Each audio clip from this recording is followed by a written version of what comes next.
This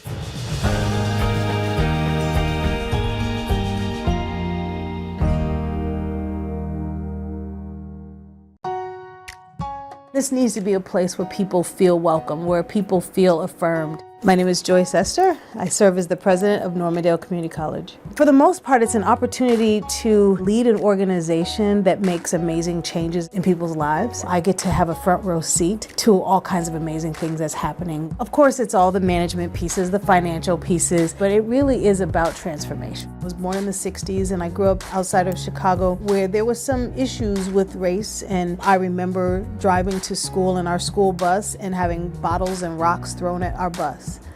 Because we went through neighborhoods where folks didn't want folks that looked like me at the school. And I don't tell that story from a negative standpoint, because when I arrived at school, our teachers were there with open arms.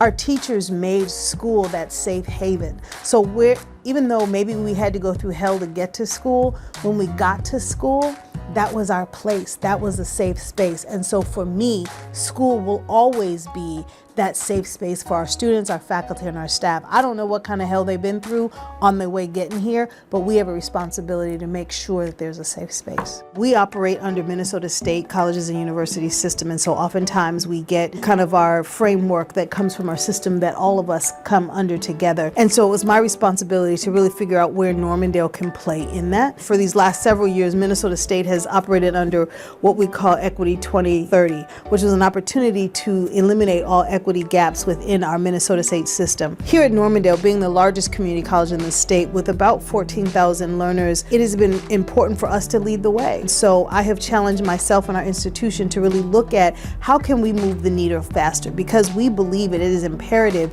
that all of our students are successful. So if there are groups of our students who are not successful, then we need to figure out what are the barriers that we've put in place, what are the barriers that maybe society that have put in place that we can help to ameliorate. So we have our Equity 2025.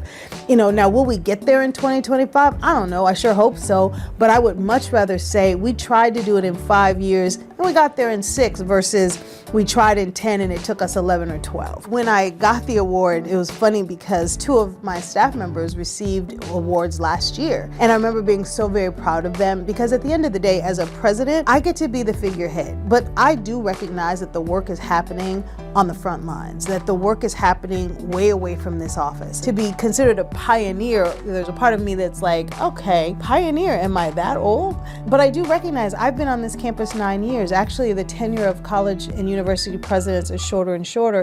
And in the grand scheme of things, I have been in this work for a while. So I was really humbled by it. I was even more so humbled when I got to meet the other people who were honored. It's like, oh my goodness, right? That people were doing some really amazing work. Bloomington has been amazing to this college, has been amazing to me. I don't take it lightly, the position that I'm in. We do know that, Black women presidents, we are in the minority of presidents. Here coming to Normandale, I was not the first woman, not the first woman of color, not the first person of color. So I was able to just be Joyce in many ways, but I don't take it lightly, because I do know that my female students, my students of color, my Black students, they look to me and they see me, and I have a responsibility to make room for them to achieve the dreams that they have for themselves.